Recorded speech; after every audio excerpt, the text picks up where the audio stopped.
The earth in its ancient patient wisdom is a silent keeper of secrets.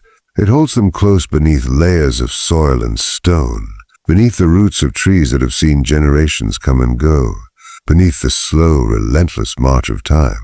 Sometimes these secrets are merely forgotten things. A lost coin, a child's toy, a tool dropped and never retrieved. But sometimes the earth holds something far heavier, something deliberately hidden, something that was never meant to see the light of day again. A well in particular is a profound compliment. It is a dark vertical shaft plunging into the very heart of the land, a conduit to the hidden waters that sustain life. But what happens when that conduit, that sacred source, is no longer needed? What happens when the water which has for decades or even centuries veiled its depths is finally drawn away, leaving the bottom exposed to the harsh, unforgiving gaze of the sun?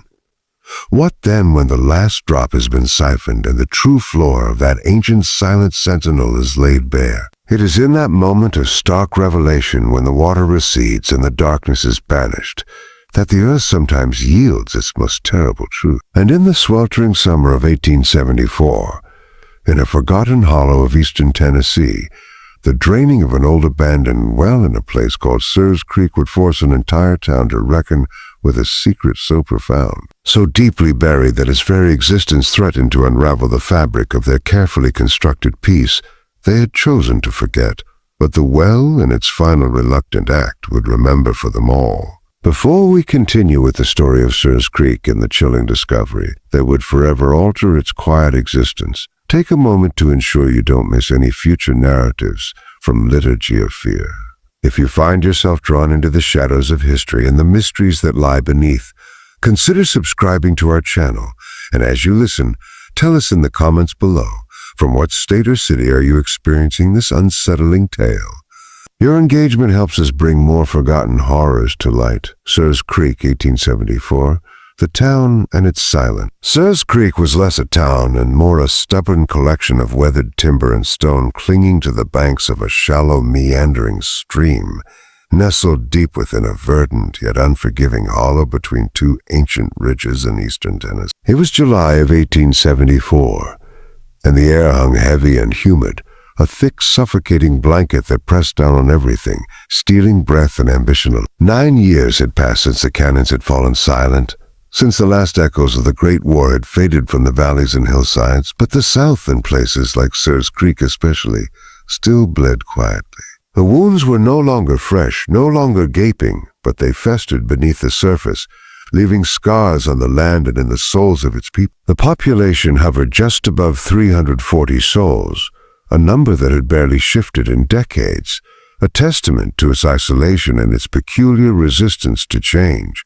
This was not the kind of place that made headlines or attracted the attention of the wider world.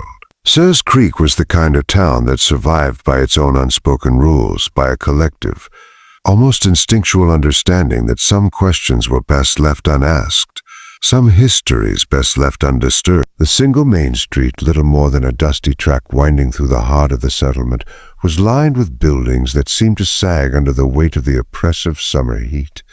The general store, its porch groaning under the weight of barrels and sacks, offered the bare necessity. Its proprietor, a man whose eyes held the weary resignation of one who had seen too much and expected too little. Further down, the Baptist church stood sentinel, its white paint peeling like sunburnt skin, its steeple warped slightly to the west, a silent testament to a long-forgotten storm, or perhaps simply the slow, inexorable pull of time and gravity.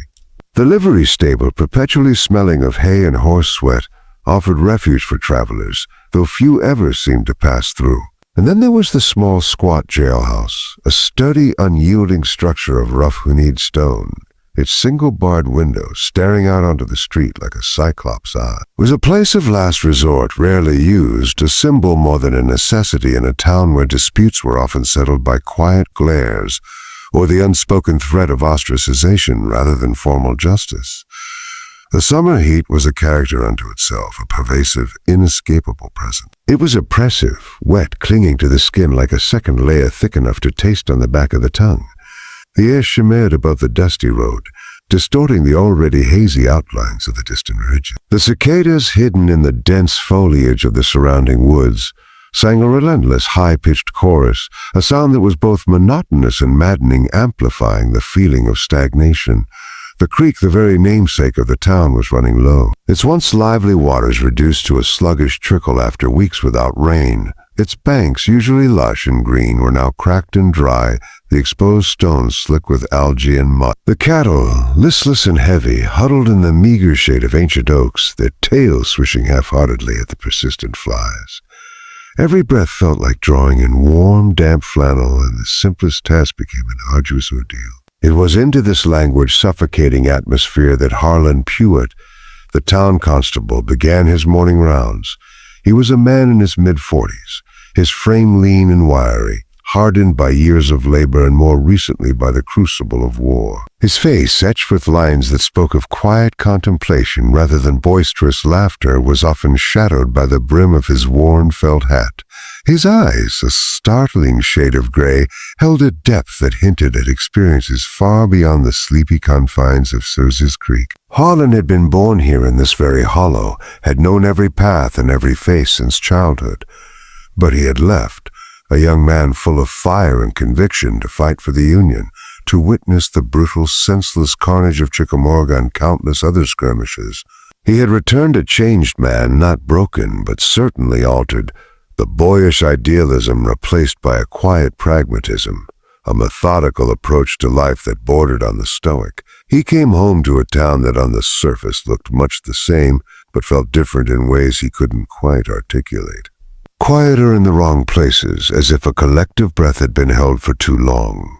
For 6 years now, he had worn the constable's badge, a symbol of authority that rarely saw true challenge. His duties had been mundane, a monotonous cycle of mediating fence line disputes, retrieving stray livestock, and occasionally sobering up a particularly boisterous drunk. He had never investigated anything more serious than a stolen mule, a crime that in Surzes Creek was considered a grave offense indeed. But a new kind of problem had been brewing, one that even the most determined silence could not ignore. It concerned the old Hargrove well. It sat on the eastern edge of town near the long-abandoned Harrow property, a place that had been a landmark of quiet dread for as long as anyone could remember. The property itself, a collection of crumbling outbuildings and a house whose windows stared out like vacant eyes, had been left to decay, its fields overgrown with weeds and thorny bushes. The well, however, was the true focal point of the local superstitions. Its wooden cover, once sturdy and protective, had been rotting for years, its planks splintered and warped, offering only a precarious barrier to the dark depths below. Children, with their innate fascination for the forbidden, would dare each other to get close, to peer into the inky blackness, to drop stones and listen for the distant, echoing splash. The older folks, however, gave it a wide berth, their gazes averted, their lips pressed into thin, disapproving lines. It was a place of ill omen, a silent testament to a past no one wished to speak of. The town council, a collection of the town's most prominent and often most stubborn citizens, had finally, after years of deliberation and procrastination, voted to address the issue. The well, they decreed, had become a safety hazard. A child, a stray animal, even a careless adult could easily fall in.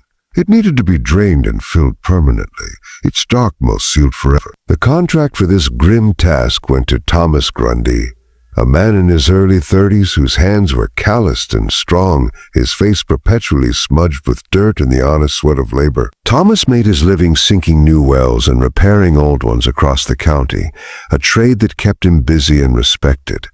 He was a practical man, unburdened by the town's superstitions, seeing only a job to be done. On a Monday morning in mid-July, under a sky that promised another day of relentless heat, Thomas arrived at the Harrow property. He brought with him his hand pump, a sturdy, well-maintained piece of equipment, its iron gleaming dully in the morning light. He had a coil of thick hemp rope, carefully wound and smelling faintly of tar, and his young helper, a boy of 15 named Percy, whose eyes were wide with a mixture of apprehension and excitement. Percy, thin and gangly, carried a bucket of tools and a nervous energy that buzzed around him like a trapped fly. The process of draining began.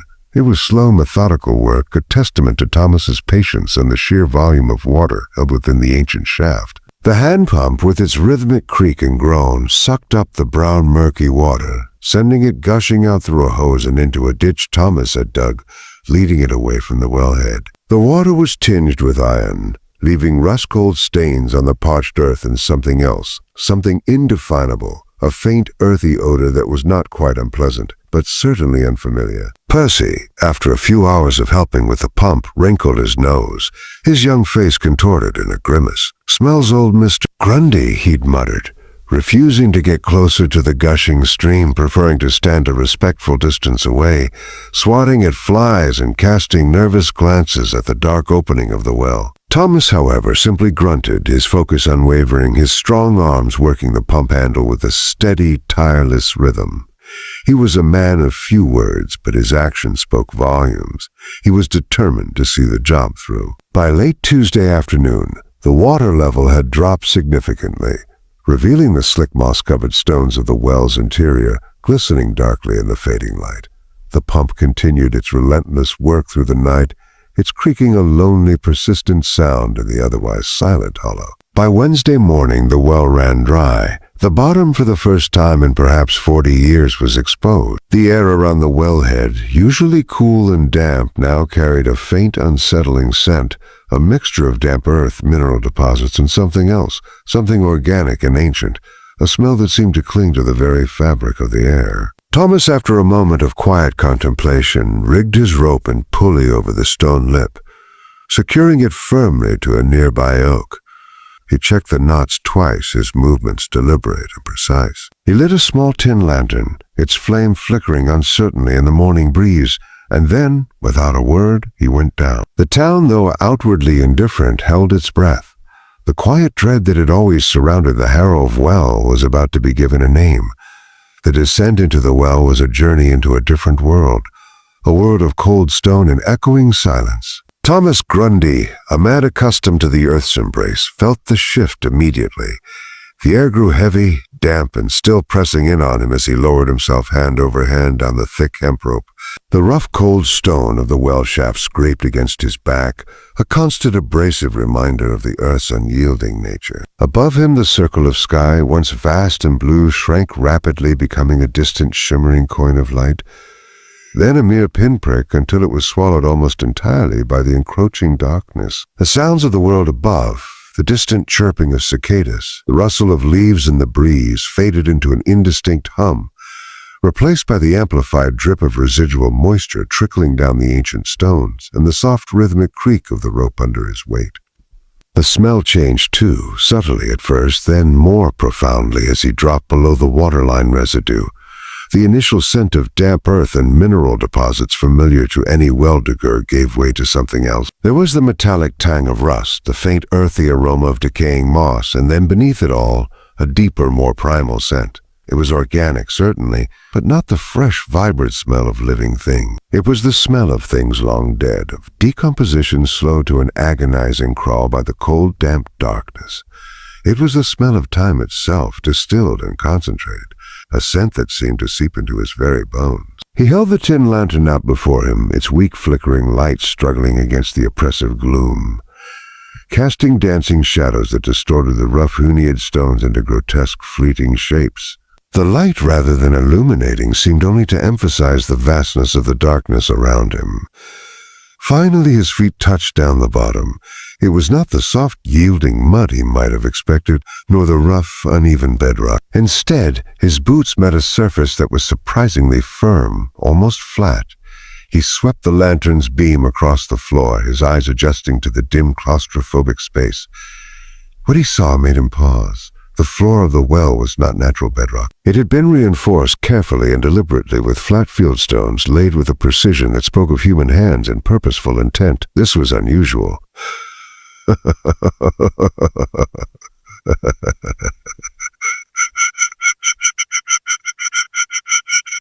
This was different. This was a floor constructed sealed. He took a step, his boots crunching softly on the fine grit that had settled over the stones.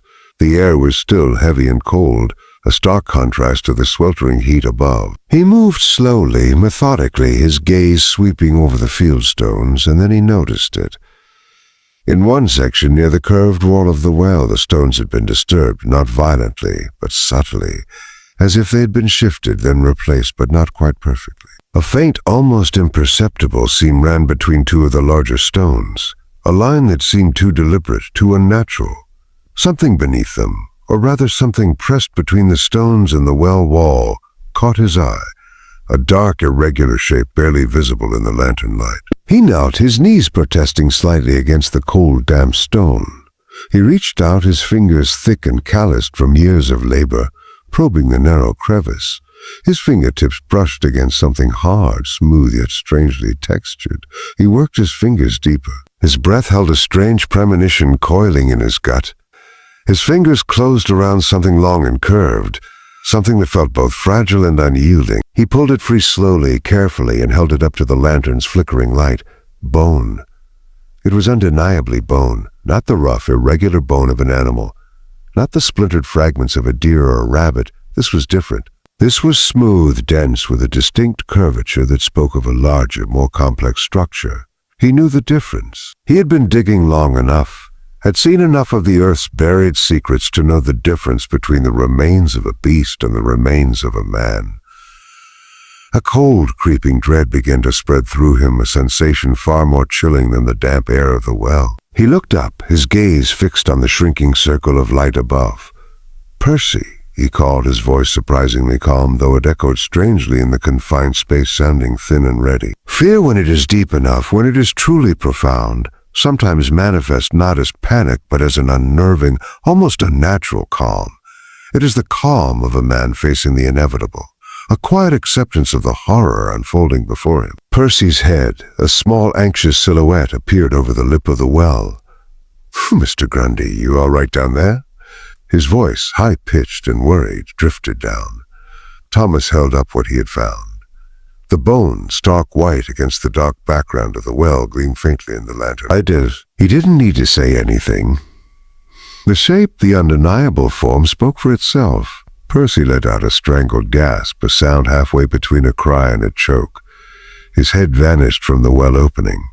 Thomas heard the frantic scramble of feet on the dry earth above, the sound rapidly receding into the distance. Percy ran. He ran as if the devil himself were at his heels, his youthful terror a stark contrast to Thomas's quiet, grim resolve. Thomas, however, stayed because Thomas Grundy was that kind of man. He was a man who faced what was before him, no matter how unsettling. He was a man who finished what he started, and what he had started, he now realized, was far more than just draining an old well. He began to look more carefully, his methodical nature reasserting itself, even in the face of this profound discovery.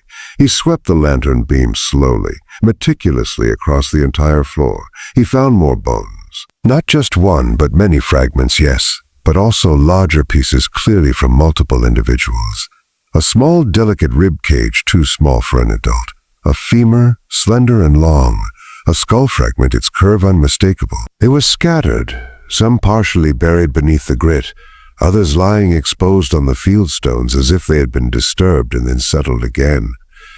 This was not a single unfortunate accident. This was a burial, a clandestine, horrific burial. Then tucked into a narrow crevice between two large field stones, almost perfectly concealed, he saw it, a small tin box no larger than a man's hand, its surface encrusted with rust and grime. It was sealed, not with a lock, but with a thick layer of hardened wax through which a bent rusted nail had been driven, pinning the lid shut. It looked ancient, forgotten, a relic from another time. He carefully pried it free, his fingers trembling slightly, not from fear, but from the sheer weight of the discovery. And then as he turned to examine the box more closely, his lantern beam caught something else, something etched directly into the field stone nearest the wall, just above where the box had been hidden. It was a carving, crude but legible, deeply incised into the hard stone, 2 words. He had to hold the lantern very close, almost touching the stone to read them, his breath fogging slightly in the cold air. Silas Thorne. The name, stark and unyielding in the flickering light, seemed to leap out at him. He traced the letters with his finger, the rough edges of the carving, a physical manifestation of the dread that now coiled in his stomach. He did not know why that name made his stomach turn. He had never heard it before, not in Sers's Creek, not in any of the surrounding counties where he had worked. But something about finding a name, a human name, carved into the bottom of a sealed well, a well that had just yielded human remains, filled him with a profound, inexplicable dread. It was a dread that transcended reason, a primal fear that whispered of secrets too dark to comprehend, of a history deliberately erased. He carefully tied the bone fragments, the tin box, and a small piece of paper on which he had meticulously copied the carved name into his work apron. His hands, though steady, moved with a newfound urgency. He looked up at the distant circle of light, now a beacon of sanity in the suffocating darkness. "Rope!" he called, his voice louder this time, a command that echoed with the weight of his discovery. He rose out of the dark, leaving behind the cold, silent witnesses of the well's depths, carrying with him the undeniable proof that Calder's Creek held a secret far more sinister than anyone had ever dared to imagine. The quiet dread had found its voice, and it spoke in the language of bone and forgotten names.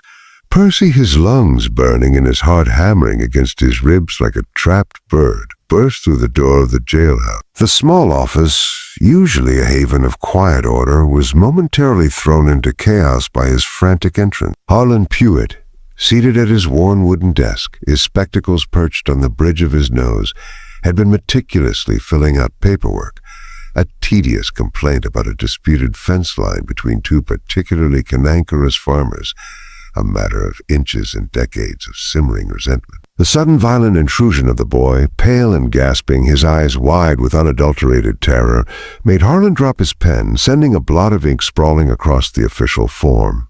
Constable Pewitt. Percy stammered, his voice thin and ready, barely coherent. He clutched at the doorframe, his knuckles white, his whole body trembling. "The well, Mr. Grundy?" He found bones, human bones, and a name carved in the stone.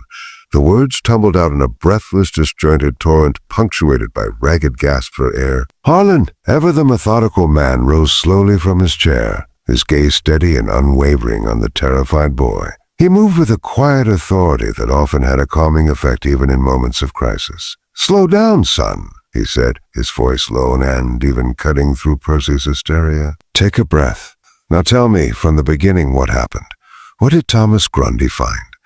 He led Percy to a chair, pushing it gently forward, and waited, his patience a quiet force. It took several minutes, punctuated by deep shuddering breaths and the occasional choked sob, but Harlan patiently pieced together the story: the draining of the well, Thomas's descent, the discovery of the bones, the tin box, the carved name, Percy's flight. Each fragment of information delivered in the boy's trembling voice painted an increasingly grim picture, a canvas of horror slowly taking shape in the quiet office. Harlan listened, his face impassive, but the gray eyes held a flicker of something deeper, a recognition of the gravity of the situation that transcended the boy's youthful terror.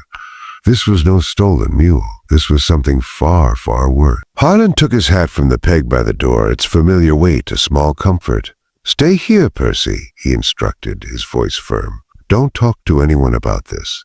Not yet." He knew it was a futile request. News, especially bad news, traveled faster than any horse in Sears Creek. But he had to try. The walk to the well-light was a strange, almost surreal experience. The oppressive July heat still clung to the air, but now it felt different, charged with an unspoken tension. As Harlan made his way down the dusty main street, he could feel the eyes of the town on him. Figures appeared on porches, their conversations dying abruptly as he passed. Curtains twitched in windows. The usual afternoon sounds, the distant clatter from the blacksmiths, the murmur of voices from the general store, seemed muted, replaced by a heavy, expectant silence. Everyone knew something was amiss. The sight of Percy, wilded and breathless, tearing through town had been enough. The constable, walking with a grim purpose towards the old Harrow property, confirmed their worst unspoken fear. He arrived at the well site to find Thomas Grundy sitting on the stone lip of the well, a solitary figure amidst the parched earth and overgrown weeds. Thomas was smoking his pipe, a thin plume of acrid smoke curling lazily into the still air. The apron bundle now containing the grim evidence lay at his feet, a dark, unassuming lump, He looked up as Harlan approached, his gaze meeting the constable's without expression, his face still smudged with dirt, his eyes holding a quiet, weary knowledge. There was no triumph, no horror, just a profound, unsettling calm. "Constable," Thomas said, his voice low and growly, the words carrying the weight of what he had seen. "You'll want to look at what I brought up. Harlan knelt beside him, his movements deliberate. He untied the knot in the apron, carefully unfolding the stained canvas. The bone fragments, stark white against the dark fabric, were immediately visible. A small, delicate jawbone, a piece of a child's skull no larger than his palm. The sight sent a cold shiver down Harlan's spine, a visceral reaction that bypassed his war-hardened composure. He had seen death countless times in its most brutal forms. But this was different. This was intimate, ancient, and deeply wrong. Next he picked up the small tin box. Its surface was heavily corroded, but the wax seal, though cracked and discolored, was still largely intact, the bent nail holding it fast. He turned it over in his hands, feeling the weight of its contents, the unspoken history it contained. Then he looked at the piece of paper Thomas had included, the one with the meticulously copied name, Silas Thorne. The name scrolled in Thomas's careful hand seemed to hum with a silent malevolence. Harlan felt a prickle of unease, a sense of recognition he couldn't place. He had never heard that name before. Not truly, not in any context that would explain its presence at the bottom of a well filled with human remains. But it felt significant. "You said this was carved into the stone?" Harlan asked, his voice barely above a whisper, his gaze still fixed on the name. Thomas nodded, taking a slow draw from his pipe. Deeply, like someone wanted it to last. He paused, then added, "The floor of the well, Constable. It ain't natural. It's laid with fieldstones, and they were disturbed like someone put these remains there deliberately and then sealed them in." Harlan's jaw tightened. This was not an accident. This was not a body that had fallen into a well. This was a crime carefully executed, meticulously concealed. The methodical part of his mind, the part that had been honed by the brutal logic of war, began to engage, sifting through the horrifying details, searching for patterns for meaning. Percy ran to the jail. Harlan stated, more a confirmation than a question. Thomas grunted, "Can't say I blame the boy. Not every day you pull up a child's jawbone from a well." He looked at Harlan, his eyes holding a profound weariness. "This ain't right, Constable." "Not right at all." Harlan nodded slowly. "No, Thomas, it isn't." He stood up, brushing the dust from his trousers. "I need you to stay here. Don't let anyone near this well. I'm sending for Deputy Walford, and I need Aldi's Pit, the town clerk. Tell him it's urgent." Thomas simply nodded, resuming his quiet vigil by the well, his pipe smoke a thin gray offering to the still heavy air. Clem wafted. Harlan's young deputy arrived first, his horse Laird, from the hurried ride. Clem was 26, eager to please, but easily frightened, his youthful enthusiasm often overshadowed by a nervous disposition. He dismounted quickly, his eyes wide with apprehension. "Constable," Percy said. His voice trailed off as he saw the apron bundle, the stark white of the bones against the dark fabric. His face already pale, drained of all color. He took one look, a quick, horrified glance, and then turned abruptly, stumbling a few paces away before he bent over, retching violently into the dry grass. Harlan watched him, a flicker of grim understanding in his eyes. Clem was a good boy, but this was beyond anything he had ever encountered. Aldous Puey arrived a few minutes later, his small, portly frame sweating profusely, even more than the relentless July heat required. He was a man in his 60s, perpetually nervous, his spectacles constantly slipping down his nose. He clutched a worn leather ledger to his chest as if it were a shield against the unsettling reality of the world. He looked from the well to the apron bundle, his eyes darting nervously, avoiding the bones. Aaron watched him carefully. Pwitt's gaze, however, lingered for a moment on the piece of paper with a carved name which Thomas had left lying on the ground. A flicker of something complicated crossed Pwitt's face. Not just fear, but a fleeting expression of recognition quickly suppressed, replaced by a mask of feigned ignorance. Harlan noticed. He always noticed. Aaron, ignoring Pwitt's obvious discomfort, turned his attention back to the tin box. He carefully picked it up, his fingers working at the rusted nail. With a soft creak and a shower of crumbling wax, the seal broke. He lifted the lid. Inside, nestled amongst layers of ancient damp-rotted fabric, were 3 folded documents. They were badly water-damaged at the edges, the paper brittle and discolored, but their centers miraculously remained legible. He carefully extracted them, his movements slow and deliberate, as if handling something infinitely fragile. He unfolded the first, then the second, then the third. He read them, his eyes scanning the faded ink, his lips moving almost imperceptibly as he deciphered the cramped script. He did not tell the others what he read. Not yet. The information was too potent, too dangerous to be shared carelessly. He folded them carefully, his movements precise, and tucked them into the inner pocket of his coat close to his heart. The weight of them felt immense, far heavier than their physical mass. That evening, as the sun dipped below the western ridge, painting the sky in hues of bruised purple and fiery orange, Harlan Pruitt made his way through the deepening twilight. He was not going home. He was going to see Agnes Dare. He had a feeling she would be expecting him, and he had a feeling she would have answers. Agnes Dare and the memory of the town. Agnes Dare lived in a small, meticulously kept house at the north end of town, nestled close to the banks of the creek. At 78 years old, her frame was slight, almost bird-like, but her eyes, a startling shade of clear blue, held a sharpness that belied her age. She had lived in Sears Creek her entire life, a living repository of its history, its gossip, its triumphs, and its unspoken tragedies. Her husband, Luther, a kind but troubled man, had died 11 years ago, leaving her with a quiet solitude and a legacy of whispered words. In the last years of his life, Luther had taken to drinking more than he should, and in the small, unguarded hours of the night, his tongue loosened by whiskey and regret, he had said things that Agnes had spent the past 11 years trying to decide what to do with, whether to dismiss them as the ramblings of a drunken man, or to acknowledge them as the terrible truths they might have been. Harlan arrived at dusk, the last vestiges of daylight clinging to the western sky. The air, though still warm, had lost its oppressive edge, replaced by the gentle hum of crickets and the distant croaking of frogs from the creek. As he approached her porch, he saw the soft glow of a lamp through her window, a welcoming beacon in the gathering gloom. He knocked gently, the sound echoing softly in the quiet evening. The door opened almost immediately, as if she had been waiting just inside.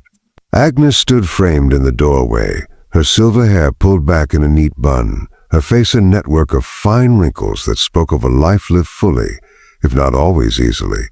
Her eyes, however, were clear and direct, holding no surprise at his presence. "Constable," she said, her voice soft but firm, a faint tremor of age in its timbre. "I was expecting you. Come in. Come in. I've already put on coffee."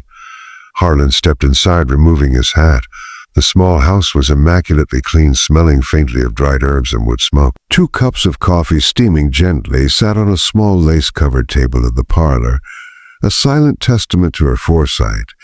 He sat in the worn armchair she indicated, the springs groaning softly under his weight. Agnes settled into her own chair, her hands clasped in her lap, her gaze steady on his face. "You heard about the well, then?" Harlan stated, though it was more a confirmation than a question. Agnes nodded slowly. "Percy ran past my house screaming like a banshee. And then I saw you walking with that look you get when something's truly amiss. And then Thomas Grundy sitting by that well like a statue. It didn't take much to put 2 and 2 together. Constable, that well, it always had a way of drawing trouble." She paused, her gaze drifting towards the window as if seeing something beyond the glass. "Luther always said that well was a hungry thing, always taking, never giving back." Harlan took a sip of the strong black coffee. It was exactly what he needed. "Agnes," he began, his voice low. "We found bones, human bones, multiple sets, and a tin box, and a name carved into the stone at the bottom." He watched her face carefully, searching for a reaction. Her expression remained calm, though a faint shadow seemed to pass over her eyes, a fleeting glimpse of an old familiar pain. "The harrow," she said, her voice barely a whisper, but firm with conviction. "It was always the harrow." Harlan leaned forward, his elbows resting on his knees. "Tell me about the Agnes, everything you remember." And so Agnes Dyer began to weave a tapestry of memory, a story that had been buried beneath layers of silence and convenient fictions for over 40 years. She spoke of Edmund Hargrove, a man of quiet strength and considerable skill, who had arrived in Sirs Creek in the spring of 1829. He came with his wife Clara, a gentle woman with a kind smile, and their 3 children, Nell, a bright-eyed girl of 7, Ruth, a spirited 5-year-old, and Davy, a boisterous toddler of 2. Edmund was a carpenter and a millwright, his hands capable of coaxing beauty and utility from raw timber. He built half the structures in town that were still standing in 1874, including the very church whose warped steeple now leaned precariously against the sky. He was well-liked, respected for his craftsmanship and his honest demeanor. Clara, though quiet, was known for her kindness, her willingness to help a neighbor in need. Their children played in the creek, their laughter echoing through the hollow, a sound of innocence and joy that now seemed impossibly distant. They were, by all accounts, a good family, a solid contributing part of the Nantes community.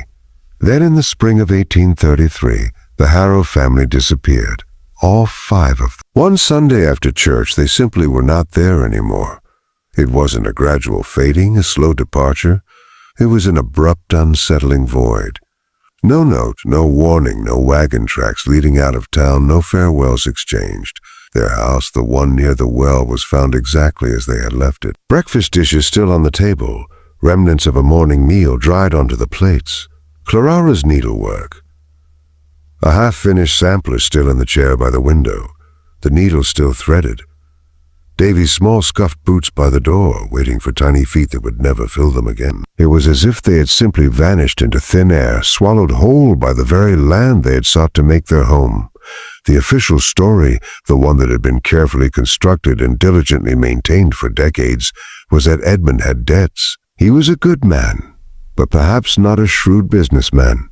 The story went that the family, overwhelmed by financial burdens, had left in the dead of night to avoid creditors, seeking a fresh start somewhere far away, too ashamed to say goodbye. This narrative, Agnes explained, had been put forward most vociferously by Reverend Dodiah Fitch, the town's minister at the time. Fitch, a man of imposing stature and even more imposing rhetoric, had been both the spiritual leader of Sirs Creek and, as it turned out, the man who had been managing Edmund's finances, offering him advice and assistance with his land dealings.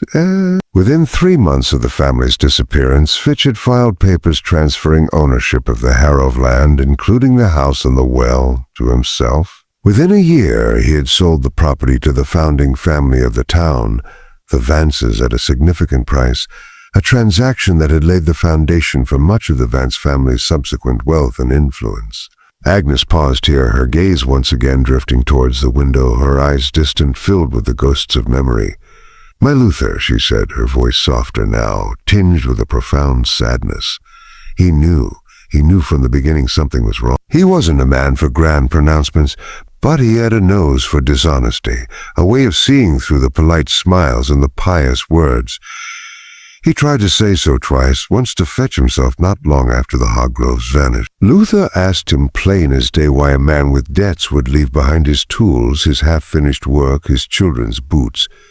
Fitch, Luther said, just looked at him with those cold preacher's eyes and told him to mind his own business, that God worked in mysterious ways. The second time was years later, after Fitch had died to Fitch's successor, a young, earnest man who had just arrived in town. Luther by then was already starting to drink a bit too much, and he spoke his mind more freely. He told the new reverend that the Harrows hadn't run, that something terrible had happened to them, and that Fitch knew what it was. The very next morning, Agnes continued, her voice dropping to a low conspiratorial whisper, someone left a dead crow on our doorstep. Its neck was twisted and its eyes were pecked out, a warning plain as day. Luther never spoke of it again, not to anyone else, but he never forgot. Harlan listened, his mind racing, connecting the fragments of Agnes' story with the documents in his coat pocket, the fraudulent deed. Edmund's letter to the lawyer, of partial confession. It was all beginning to coalesce into a horrifying narrative. What did Luther believe happened, Agnes?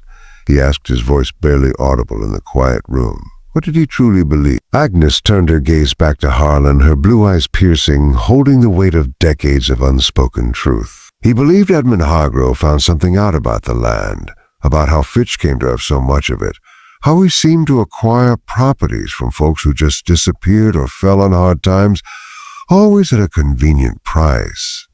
Luther believed that when Edmund, being an honest man, tried to act on what he found out, tried to expose it, something was done to stop him, something permanent. She paused, her breath catching slightly. He believed they were silenced, Constable, all of them. Then Agnes said something that made Harlan's chair feel very still beneath him, as if the very air in the room had solidified. It was a revelation that sent a chill far deeper than the summer night could account for. A direct link to the grim discovery at the bottom of the well, she said. The name on that well, Silas Thorne. Luther mentioned that name once, only once. It was late, years after the crow, after he'd given up trying to make anyone listen.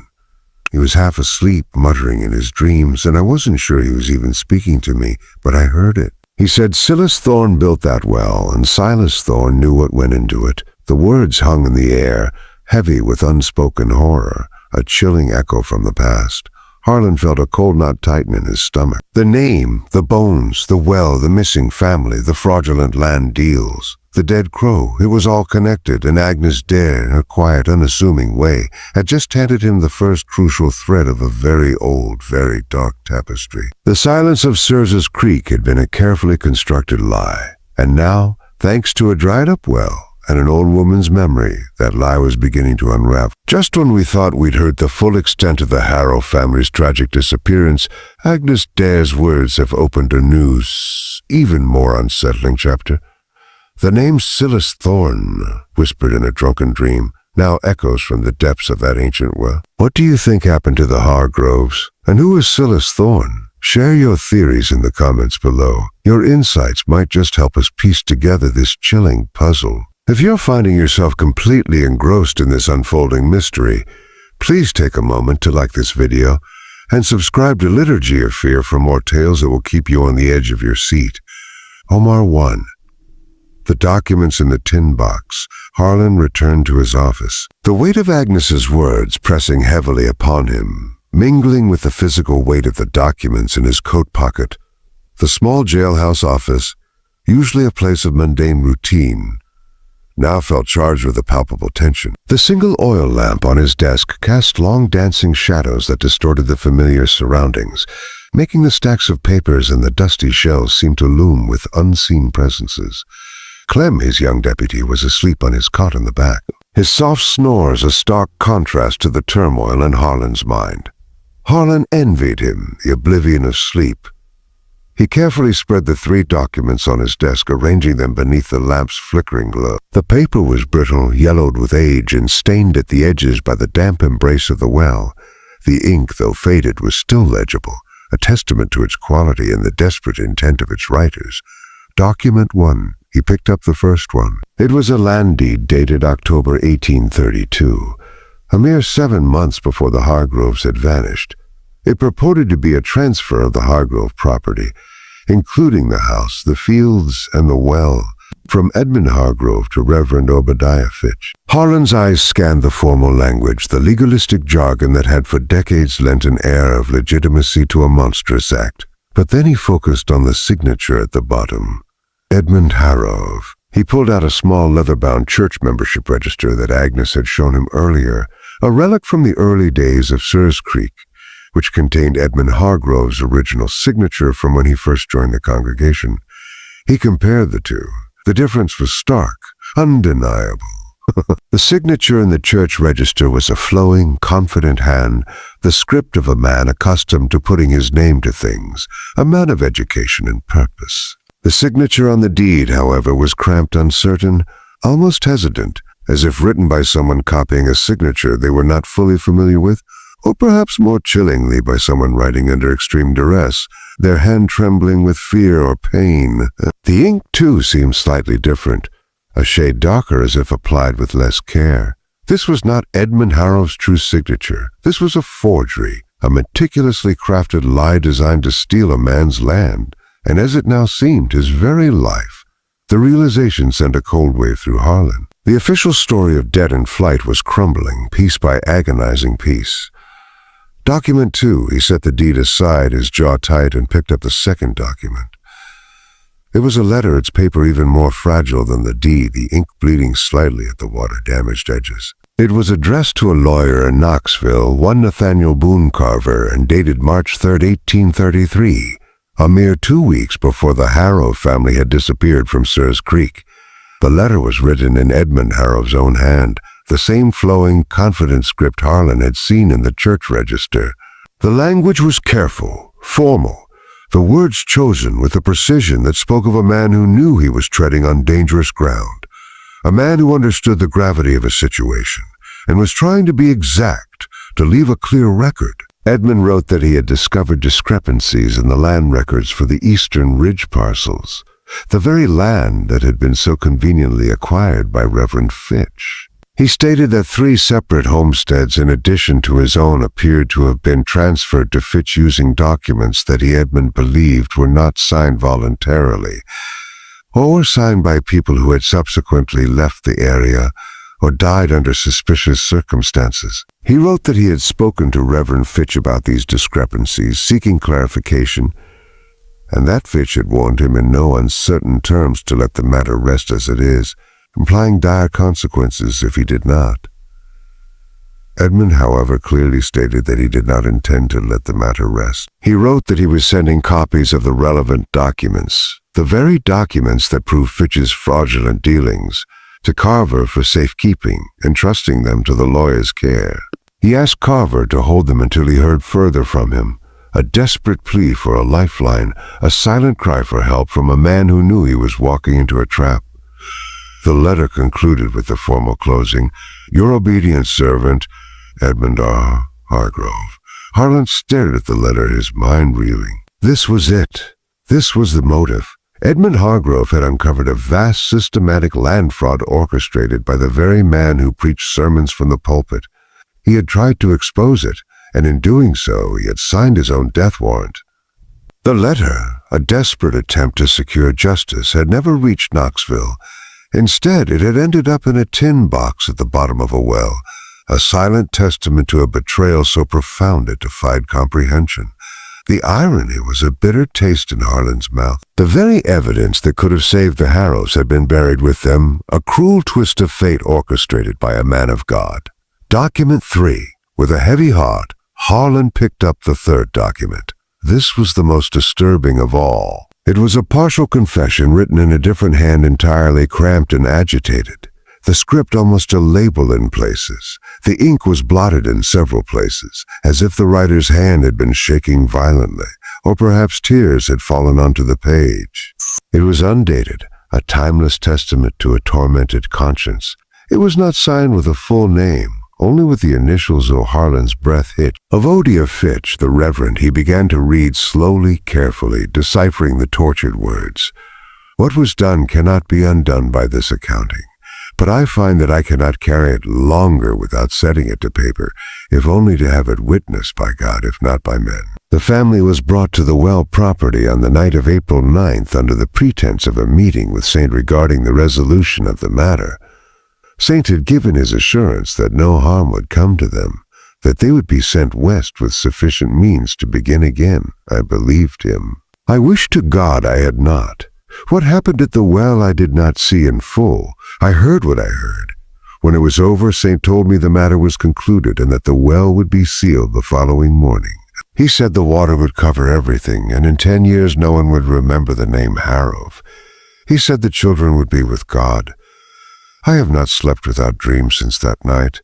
I tell myself they were sent west as promised. I am less certain of this with every year that passes. The confession ended there. The bottom third of the page was too water damaged to read, the ink having dissolved into an illegible blur of dark stains. But what remained was more than enough. The chilling details, the cold calculating deception, the pretense of a meeting, the promise of safe passage west, the chilling assurance that the children would be with God, and the initials St. Silas Thorne, the name carved into the bottom of the well, the name Luther Dare had whispered in his sleep. Harlan sat in the silence of his office for a long time, the flickering lamplight casting his face in stark relief, his mind a maelstrom of horror and grim understanding. The pieces had finally clicked into place, forming a picture so dark, so utterly depraved that it made his stomach churn. A man of God, a pillar of the community, had not only orchestrated a massive land fraud, but had also been complicit in the murder of an entire family, including 3 innocent children, to cover his tracks. And he had done it with the help of a shadowy figure, a man named Silas Thorne, who seemed to specialize in making inconvenient people disappear. The weight of it all was immense, a crushing burden that settled deep in Harlan's soul. He had seen the horrors of war, the casual brutality of men. But this was a different kind of evil. This was betrayal calculated and cold-blooded, cloaked in piety and respectability. This was the darkness that festered beneath the polite veneer of a small town, a darkness that had been allowed to thrive for decades, protected by silence and complicity. He picked up his pen, his hand steady despite the turmoil within him. He pulled a fresh sheet of paper towards him and began to write, his thoughts clear and precise. He penned a letter to the county courthouse in Knoxville, requesting any records they held on an individual named Silas Thorne, active in eastern Tennessee County circa 18,301-1835. He needed to know more about this man, this saint, this architect of terror. The truth, once unearthed, demanded to be fully known, no matter how painful, no matter how deeply it might shake the foundations of Sears Creek. The long night had just begun. The next morning, the oppressive July heat had returned with a vengeance, baking the dusty streets of Sears Creek. Harlan Pruitt, despite the sleepless night spent grappling with the horrors revealed in the well, moved with a renewed sense of purpose. He knew his next step was dangerous, not in the physical sense, but in a more insidious way. His instincts, honed by 2 years of war, where the enemy often wore the same uniform, were screaming at him. This visit was not merely an inquiry. It was a confrontation, a probing of the town's deepest, most carefully guarded secrets. Mayor Elias Vance's office was located in the largest, most imposing building on the main street, a 2-story structure of red brick that stood in stark contrast to the weathered timber of its neighbors. Vance himself was a man who embodied the building's solidity and ambition. In his early 50s, he was always impeccably dressed. Even in the stifling heat, his linen suit crisp, his cravat perfectly tied. He cultivated an air of calm authority, a quiet dignity that had served him well in his rise to power. He was descended from one of the town's founding families. His lineage intertwined with the very fabric of Sears Creek. His family name was synonymous with prosperity, with stability, with the very idea of progress in the Sleepy Hollow. He carried the weight of that legacy with an almost regal bearing, a man who believed implicitly in his own inherent right to lead. Harlan did not tell Vance everything. He couldn't, not yet. He knew that revealing the full extent of his discoveries, the forged deed, Edmund's letter, Fitch's confession, would be like throwing a lit match into a powder keg. Instead, he chose a more subtle approach, a careful probing designed to elicit a reaction to confirm his growing suspicions. He told Vance only that human remains had been found in the old Harrow well, and that he was conducting a thorough investigation into the matter. He watched Vance's face carefully as he spoke, every muscle, every flicker of expression under intense scrutiny. Vance performed surprise very well. His eyebrows rose slightly, a perfectly calibrated expression of mild shock. Human remains, Constable, in the old Havre. My word, how dreadful. A terrible accident, no doubt. Perhaps a drifter or some unfortunate soul who stumbled in during a dark night. His voice was smooth, modulated, devoid of any genuine emotion. He expressed appropriate condolences, offered his full cooperation, and spoke of the town's duty to ensure proper burial. He was in every outward aspect the picture of a concerned, responsible leader.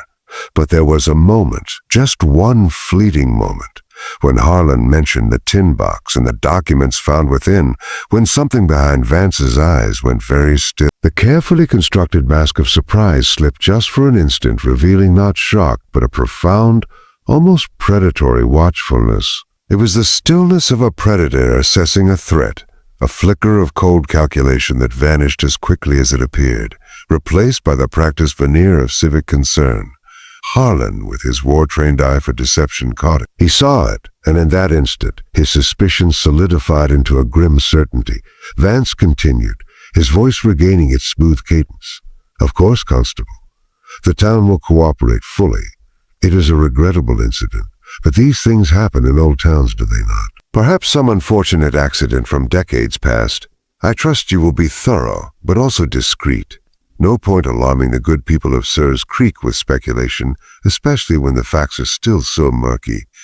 The implication was clear.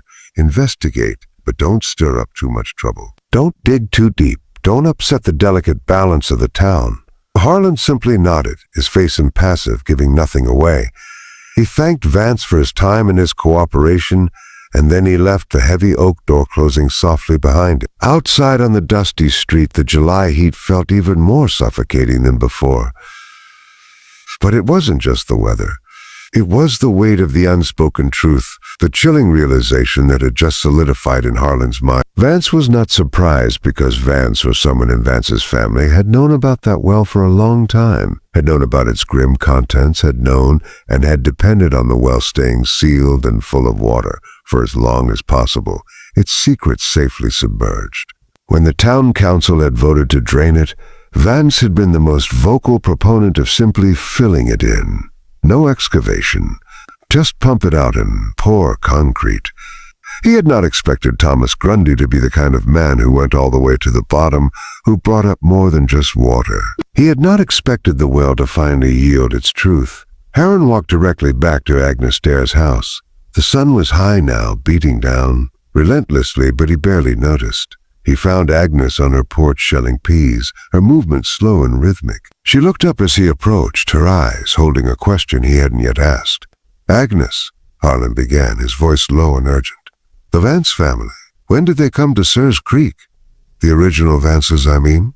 Agnes paused, a peat pot held delicately in her nearest blanket. She thought for a moment, her brow furrowed in concentration, sifting through the vast archives of her memory. "Old Cornelius Vance," she finally said, her voice thoughtful. "He came in 1831, not long after the Harrows, but before they disappeared. He bought up a lot of land quickly, seemed to have a good deal of capital even then. And yes, he came around the same time as Silas Thorne." Harlan felt a jolt, a cold electric shock that ran through him. He stood very still, the words hanging in the air between them, heavy with implication. "They knew each other?" he asked, his voice barely a whisper. Agnes nodded slowly. "That's what people said. They knew each other from Virginia. Came together, or so it seemed. Thorne was only here for a few years, a land speculator. Always buying and selling, always with a glint in his eye that made folks uneasy. And then he left, just vanished like a wisp of smoke. No one knew exactly where he went but Cornelius Vance. He stayed and he built this town, or at least he built his fortune here. And no one asked too many questions about where his capital came from or how he managed to acquire so much land so quickly, especially after the Harrow property became available. The pieces clicked into place with a sickening finality. Silas Thorne, the architect of the Hargrove family's demise, the man whose name was carved into the bottom of the well, and Cornelius Vance, the patriarch of the town's most powerful family, arriving with Thorne, benefiting directly from the very crime Thorne had committed. Elias Vance, the current mayor, was not merely protecting the town's reputation, he was protecting his family's legacy, a legacy built on blood and lies, a legacy that had been carefully cultivated for over 40 years. The weight of the name Vance now felt like a shroud concealing a truth too terrible to bear. Harlan knew with a chilling certainty that he was no longer just investigating a murder. He was unearthing the very foundations of Sirs Creek, and those foundations were rotten to the core. And just when we thought we'd seen it all, the horror in Calder's Creek intensifies. The connection between Silas Thorne and the Vance family casts a long, dark shadow over the town's most respected name.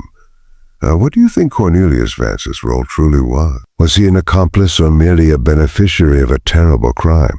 Let us know your thoughts in the comments below. The truth is slowly coming to light, and we need your help to unravel it. Don't forget to like this video and subscribe to Liturgy of Fear to ensure you don't miss a single chilling detail of this unfolding mystery. The answer from Knoxville. The days that followed stretched into a slow, agonizing crawl, each one heavy with the oppressive heat and the unspoken tension that now permeated Sirs Creek. Harlan Pruitt, however, found himself in a peculiar state of heightened awareness. His senses sharpened, his mind working with a relentless, methodical precision. He had dispatched his letter to the county courthouse in Knoxville, a simple request for information on Silas Thorne, but the waiting was excruciating. He knew that the truth, once stirred, had a way of attracting attention, of drawing out other long-dormant secrets. 10 days later, a reply finally arrived. It was a thick envelope bearing the official seal of the Knoxville County Courthouse.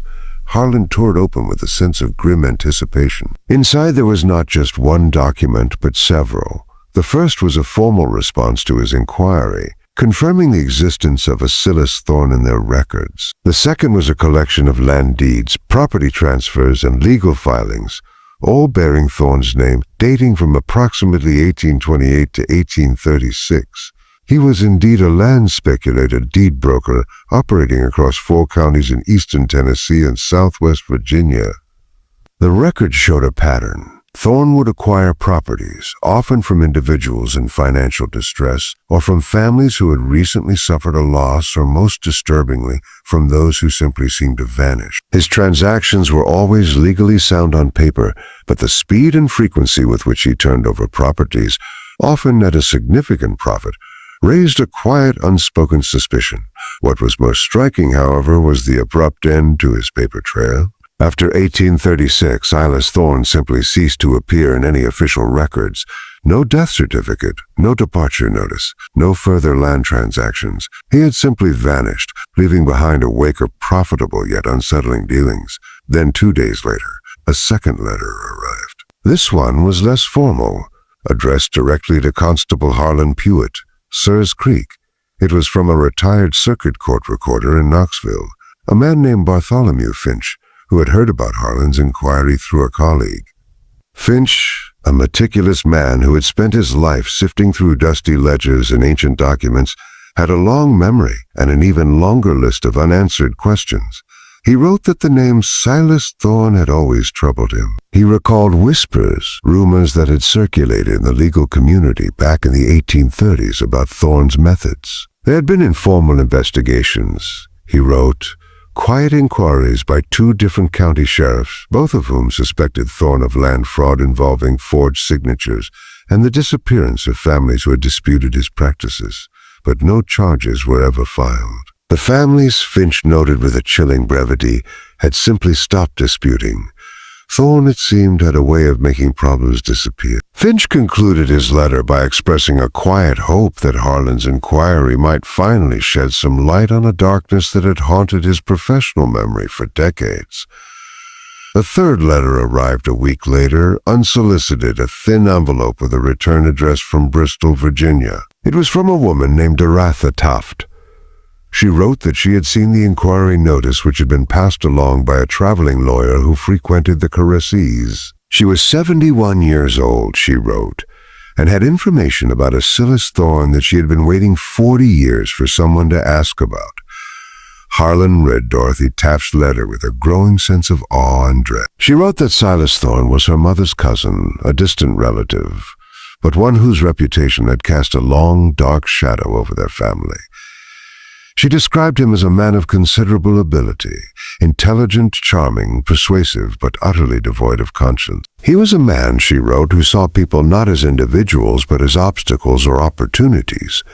She confirmed the rumors of his land dealings, the whispers of families disappearing. She recalled vividly a conversation she had overheard as a young girl, a hushed exchange between Thorne and her uncle, a conversation she was not supposed to have heard. Thorne had spoken of loose ends in Tennessee, of problems that needed to be resolved, and he had mentioned in passing the name Hartgrove. Doratha wrote that the family had always believed Thorne did not simply disappear after 1836. They believed he had reinvented himself, taken a new name, and begun again somewhere else, shedding his past like a snake sheds its skin.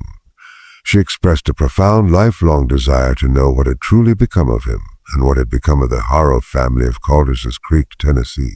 She concluded her letter with a plea. If you find anything conclusive, Constable, anything that can finally bring peace to those poor souls, please let me know.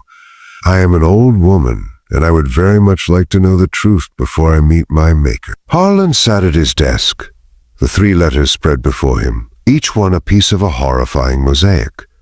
The picture was now almost complete. Silas Thorne was not just a name carved in a well. He was a ghost, a specter of greed and violence, a man who had left a trail of vanished families and stolen land across 2 states. And he arrived in Searles Creek with Cornelius Vance, the patriarch of the town's most powerful family. The connection was undeniable, chilling. He called Clem into his office, the young deputy looking tired but alert. Harlan laid out the letters explaining their contents, watching Clem's face grow paler with each revelation. "This Silas Thorne," Clem finally whispered. His voice, he was a monster, Constable. "He was a man," Clem Harlan corrected, his voice grim. "A man who chose to be a monster, and he had help from a man of God, and from a man who would become the founder of this town's most respected family." Harlan looked at the letters again, his gaze lingering on Dorothea Taft's plea for truth. He knew with a certainty that settled deep in his bones that the truth was about to be fully unearthed, and it would shake Searles Creek to its very core. The well had given up its secrets, and now the living would have to contend with them. While Harlan had been engaged in his grim correspondence with Knoxville, Thomas Grundy, true to his methodical nature, and under Harlan's explicit instruction, had been carefully excavating the floor of the drained well.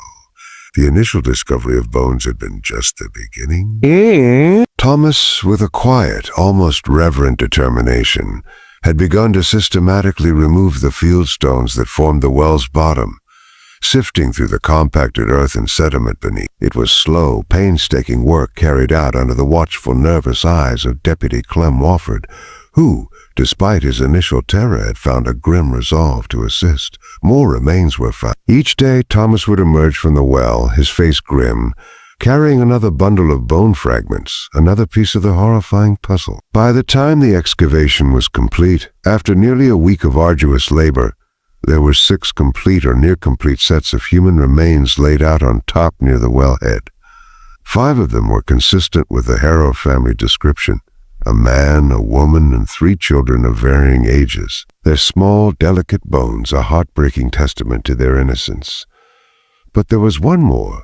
The 6th set of remains belonged to an adult male, significantly larger than Edmund Hargrove, whose skeletal structure suggested a man of considerable stature and strength. His bones were thicker, heavier. There was evidence of healed fractures on both forearms, old injuries that suggested a life of hard labor, or perhaps frequent brawls. This was a fighting man, or a man who had been in some kind of industry requiring great physical force. The most chilling detail, however, was the damage to the posterior cranium, a single devastating blow consistent with a blunt object that had clearly been the cause of death. This was significant. The 6th man in the well was not a victim in the same sense as the Harrow. He was a person who had put the others there, and someone in turn had put him there afterward. The partial confession of Ulf began to read differently in this new horrifying light. The initials did not belong to a passive witness, a mere accomplice to a crime. They belonged to someone who in the end had resolved to do the only thing left to do: exact a terrible final justice. As Thomas worked, sifting through the earth beneath the fieldstones, he made another discovery. Tucked into a narrow clay-lined crevice almost perfectly preserved was a small leather satchel. It had somehow survived the decades of dampness, partly due to the clay composition of the soil, which had formed a protective seal, and partly to the fact that it had been wedged inside a larger rusted tin container, which had shielded it from the worst of the moisture. The leather was stiff and brittle, but intact. Inside the satchel, carefully wrapped in a piece of oilcloth, was a sheath of documents even older than those found in the tin box. These were land transfer records, 6 of them dating back to the late 1820s. All bore signatures that, to a careful eye, did not quite match the trembling, uncertain quality of people signing voluntarily. They were the documents Edmund Hargrove had been investigating the proof of Silas Thorne's systematic land fraud. And then nestled amongst the documents, Thomas found it, a locket, gold, tarnished with age and the damp earth, but still gleaming faintly. It was a delicate piece, clearly a cherished possession. He carefully opened it, but the tiny hinges were seized with rust, and the miniature portraits inside had long since dissolved into dust. On the back, however, clearly visible despite the grime, was an engraving small and elegant, Out of CH 1828, Edmund de Carrara, their wedding year. Harlan held the locket in his palm, its cold metal a stark contrast to the burning heat of the day. He turned it over and over, his thumb tracing the faded inscription. This was not just evidence. This was a tangible link to the lives that had been so brutally extinguished. A small, intimate piece of their love, their hopes, their dreams. It was a reminder that behind the cold facts of fraud and murder there had been real people, a real family whose lives had been stolen. The locket, small and unassuming, carried the immense weight of their tragedy. Then, with a grim resolve, Harlan turned his attention to Aldous Pewitt. He did not go as a neighbor, asking questions, as he might have done a week ago. He went as a constable, armed with the full, terrifying weight of the truth. He walked to Pewit's small, unassuming house on the outskirts of town, his boots kicking up dust with each purposeful stride. He knocked on the door, a sharp, authoritative rap. No answer. He knocked again, louder this time. Still nothing. He tried the handle, locked. Harlan stepped back, his gaze sweeping over the house. The windows were dark, the curtains drawn.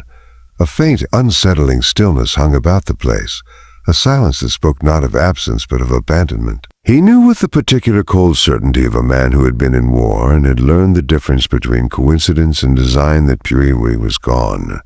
He turned to Clem, his voice flat. "Break it down, Clem." Clem, though still nervous, had found a new steel in his spine. He nodded, took a deep breath, and with a powerful kick splintered the doorframe, sending the lock flying. They stepped inside. The house was empty. Not just unoccupied, but cleared. Witt's desk, usually cluttered with ledgers and papers, was bare. His files, the meticulous records of Sears Creek's land transactions, were gone. 3 days of mail lay untouched on the floor beneath the door slot, a silent testament to a hasty, desperate flight. Someone had warned him. Someone had told him to run. And Harlan knew with a chilling certainty that settled deep in his bones exactly who that someone was. The web of complicity stretched far wider and far higher than he had initially imagined. The truth once unearthed was beginning to expose the very roots of power in Sears Creek. And the man at the top of that tree, Elias Vance, was about to face a reckoning. Harlan Pewit walked into Mayor Elias Vance's office without knocking. The heavy oak door swung inward with a soft thud, revealing Vance seated behind his large, polished mahogany desk, ostensibly engrossed in a stack of papers. The air in the room was thick with the scent of expensive tobacco and the unspoken tension that had been building for days. Vance looked up, his expression carefully neutral, but Harlan saw the subtle tightening around his eyes, the almost imperceptible clenching of his jaw. Vance had been expecting him. This was it, the climax of a 40-year-old horror played out in the stifling heat of a Tennessee summer. Vance had not run. Running would have been an admission of guilt, a public confession that would have shattered the carefully constructed edifice of his life. Elias Vance had spent his entire existence being the son of a founder, the pillar of the community, the man whose name was on a plaque in the church, whose portrait hung in the town hall. He was too deeply identified with this place, too inextricably linked to its history and its perceived respectability to survive anywhere else. His pride, his very identity, was bound to Cedar's Creek. He could not run. Aaron closed the door behind him, the click of the latch echoing loudly in the sudden silence. He did not sit.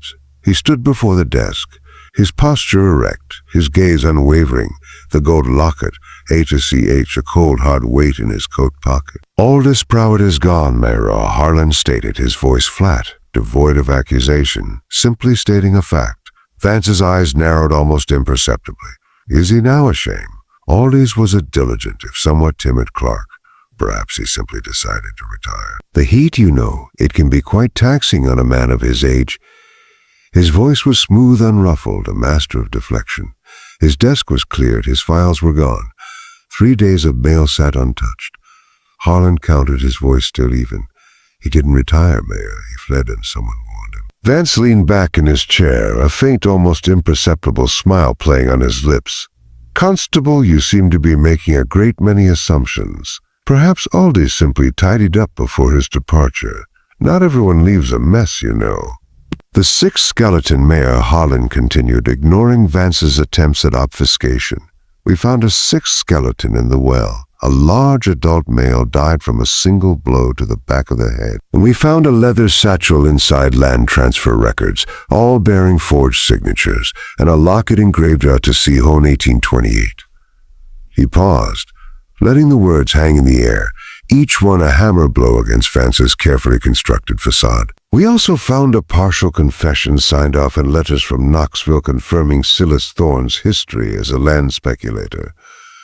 A man who made families disappear, and a letter from his cousin Dorothea Taft, who remembers him mentioning the Harrows. Vance's composure for the first time began to crack. The faint smile vanished.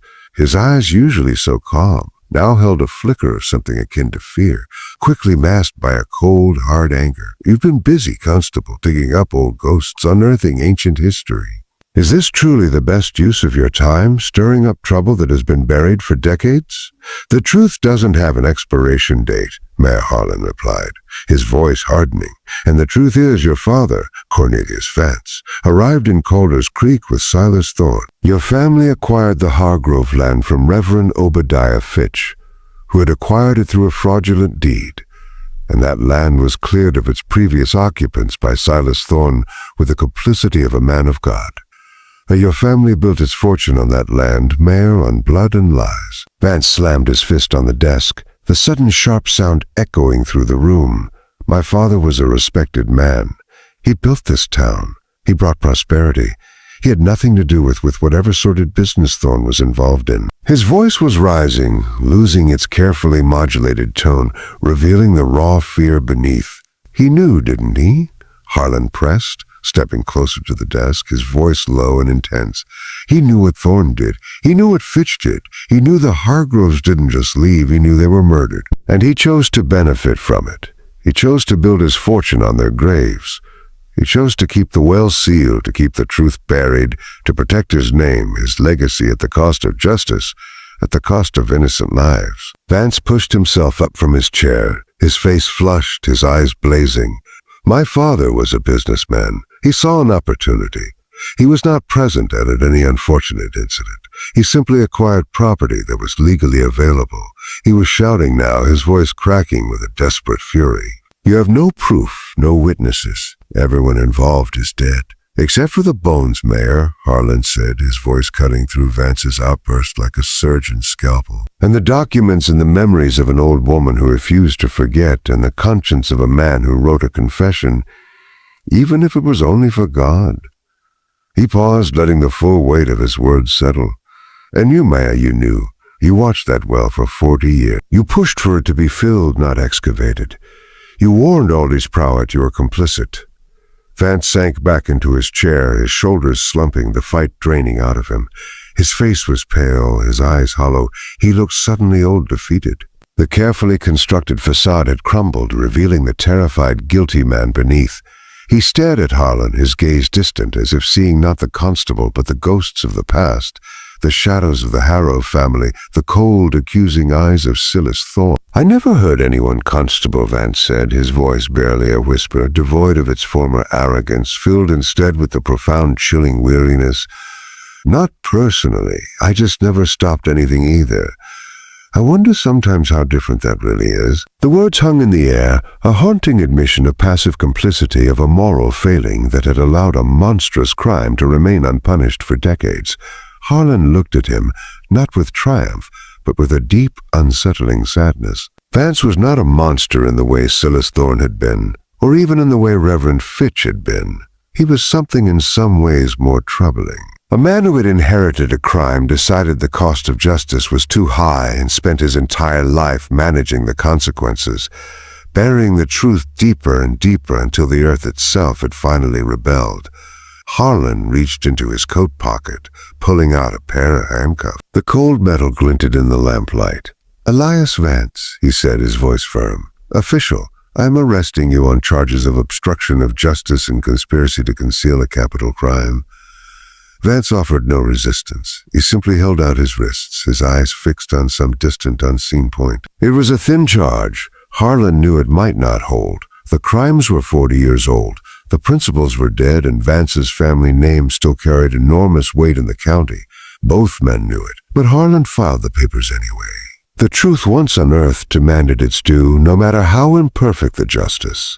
The silence of Sears Creek had been broken, and the reckoning had finally begun. In the weeks that followed the confrontation between Harlan Pruitt and Elias Vance, the truth about the Harrell family and the old well came apart and came together in the way that truths always do when they have been buried for 40 years.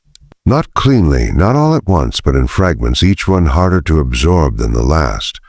The initial shock gave way to a slow, agonizing process of digestion, a collective reckoning that rippled through every corner of Sears Creek. The remains, carefully exhumed from the well, were transported to Knoxville for formal examination by a physician, Dr. Alistair Finch, a man of science and grim experience. His report, delivered with a detached professionalism that belied the horror of its contents, confirmed Harlan's suspicions. 5 of the 6 sets of remains were consistent with a family group, a man, a woman, and 3 children of varying ages.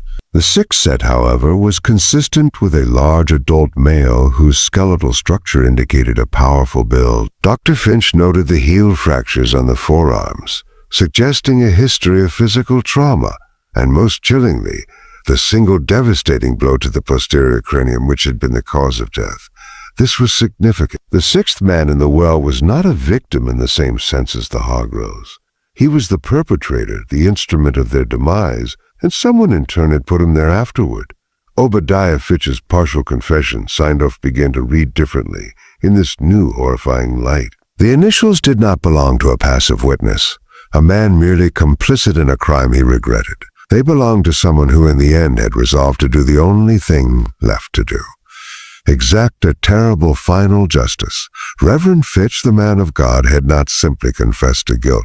He had acted on it. He had killed Silas Thorne, the monster he had unleashed, and then he had buried him alongside his victims, sealing them all in the dark embrace of the well. And then he had carried that terrible secret for 18 years, until he died of a fever in 1851. And no one, not a single soul in Sears Creek, had ever known what he had done, or why the sound of wind over a well could make him leave a room, his face pale and drawn. The county prosecutor, a man named Jeremiah Blackwood, reviewed the case.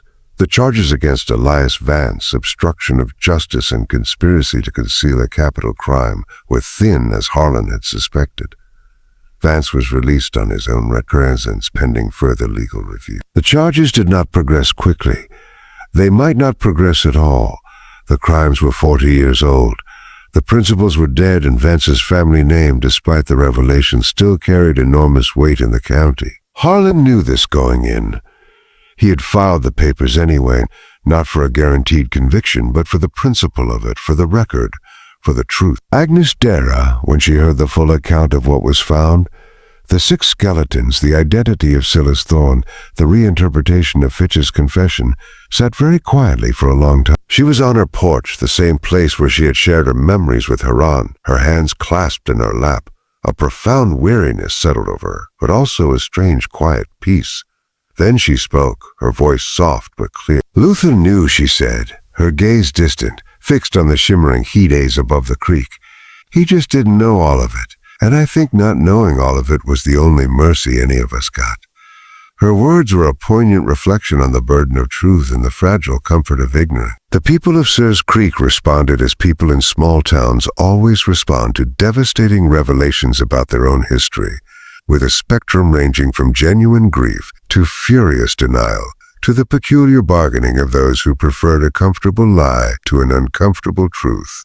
There were those, the oldest among them, who had known the Harrows, who had sat next to Edmund and Clara in church, shared meals with them, watched their children play in the dusty streets. These people grieved with a rawness that was also shot through with a terrible guilt, a profound shame for having accepted all these years the convenient story of the midnight flight from debt collectors. Their memories, once suppressed, now flooded back, painting vivid pictures of a family that had been loved, a family that had been stolen from them. Then there were the Deniers, those who clung fiercely to the old narrative, who whispered that Harlan Pruitt was stirring up trouble, that Agnes Dare was a senile old woman, that the bones were probably just some old Indian burial site, anything to avoid confronting the horrifying truth that their town, their very foundation, was built on a lie. They feared the unraveling, the shattering of their carefully constructed peace. And finally, there were those who simply tried to bargain to find a way to integrate this new terrible truth into their existing worldview without completely dismantling it. They spoke of Fitch's madness, of Thorne's evil, of Vance's unfortunate inheritance, anything to distance themselves from the collective complicity, the decades of silence that had allowed the horror to fester. The town council, after considerable debate and no small amount of heated argument, met to decide what to do with the Harrow remains. There were proposals to rebury them quietly, to simply forget. But Harlan, with the quiet support of Agnes and a few other brave souls, argued passionately for a proper burial, a public acknowledgement of their lives and their tragic end. After much deliberation, it was decided. The Harrow family would be given a formal burial in the town cemetery with headstones paid for by public subscription, a small collective act of atonement. The ceremony was held on a sweltering August afternoon. Nearly everyone in Sears Creek attended, a silent, somber procession winding its way to the cemetery. It was a quiet, heavy thing. The air was thick with unspoken emotions, grief, guilt, shame, and a profound sense of loss. Not everyone who came was there out of guilt. Some came out of something simpler and more important, the desire to witness, to bear witness to the truth, to acknowledge that it had been taken, to finally, after 40 years, give the Harrow family the dignity of a proper burial. The silence of the town was no longer a conspiracy. It was a shared moment of profound collective sorrow. The truth once buried had finally found its resting place, not in the dark depths of a well, but in the collective memory of a town forever changed. The summer of 1874 faded into a cool, crisp autumn, and with it the immediate raw shock of the well's revelations began to settle into the quieter, more enduring ache of memory. Life in Sears Creek, though irrevocably altered, found a new rhythm, one tinged with a profound melancholy and a lingering sense of unease. Elias Vance, his reputation shattered, his authority irrevocably undermined, resigned as mayor 3 months after his arrest. The legal charges, as Harlan had anticipated, were eventually dropped for lack of surviving defendants and the sheer passage of time. But the social consequence was its own more potent form of justice. He sold his property, the very land his family had acquired from Fitch, and left Sears Creek in November of 1874. No one recorded where he went. He simply vanished, much like Silas Thorne before him, leaving behind only the echoes of a name once synonymous with power, now forever stained with complicity. Aldous Prate was never located. He had disappeared completely, swallowed by the vast anonymous landscape of post-war America. His flight served as a silent, damning confirmation of his own knowledge and fear. Thomas Grundy, the unassuming well-digger who had unwittingly unearthed the town's darkest secret, was offered a commendation by the county. He declined, his face impassive. "I only did my job," he had said, his voice gruff. "Going down a well is the ordinary part of my morning." He continued working as a well digger for another 18 years, his hands strong, his gaze steady, forever marked by what he had seen in the depths. He was a man who understood the earth, its secrets, and the quiet dignity of honest labor. Agnes Dara lived to be 84 years old, her mind sharp, her memories clear until her final day. She is recorded in the church registry as dying peacefully in her sleep in the spring of 1880, surrounded by the familiar comforts of her small home. Among her effects, carefully tucked into a worn Bible, was a single sheet of paper on which she had written in her careful, slightly trembling script. "Luther was right. It took the water going away for the truth to come up. I hope he knows." It was a final poignant testament to her husband's intuition and her own enduring faith in the power of truth. Harlan Pewitt remained constable of Callis Creek until 1881, when he retired due to failing eyesight, a consequence of his war injuries and countless hours spent poring over faded documents by lamplight. He never spoke publicly about the Harrow case after 1874, but those who knew him, those who had seen the quiet transformation in his eyes, said that he kept the gold locket, the one engraved at Deceived, 1828, on his desk until the day he died. Whether he kept it as a reminder of the darkness he had uncovered, or as a form of penance for the decades of silence, or perhaps as a quiet tribute to the lives he had finally brought to rest. He never said it was his secret, a silent companion to the memories he carried. The Harrow of Well, the silent witness to so much horror, was filled with concrete and capped with a flat, unadorned stone. On that stone, at Harlan's suggestion, the town engraved a single stark sentence. It read, "Here stood the well, here rests the truth." The stone remained there for decades, a quiet monument to a forgotten tragedy. Long after the events of 1874 had faded from living memory, long after the last person who remembered the Hargroves had passed on, children would still come and read the inscription. They would ask their parents what it meant, their young voices filled with innocent curiosity. And the parents who no longer knew the full story, who had inherited only fragments of the truth, would often shrug and say, "It's just something old. Don't worry about it." But the stone remained. The truth, once given a name and a place and a date, does not simply go back into the dark. It lingers, a quiet whisper on the wind, a shadow in the corner of the eye, a subtle shift in the very fabric of a place. It becomes part of the earth, part of the air, part of the unspoken history that shapes everything that comes after.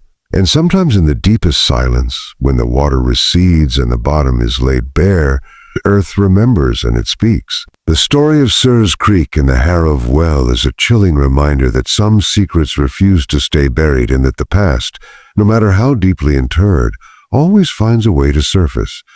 Did this tale leave you wondering about the hidden histories in your own town? What forgotten truths do you think might lie beneath the surface of the places you know? Share your thoughts and reflections in the comments below. If this journey into the shadows of history has captivated you, please consider subscribing to Liturgy of Fear and joining our community of listeners who dare to confront the darkness. Your support helps us continue to unearth these unsettling narratives.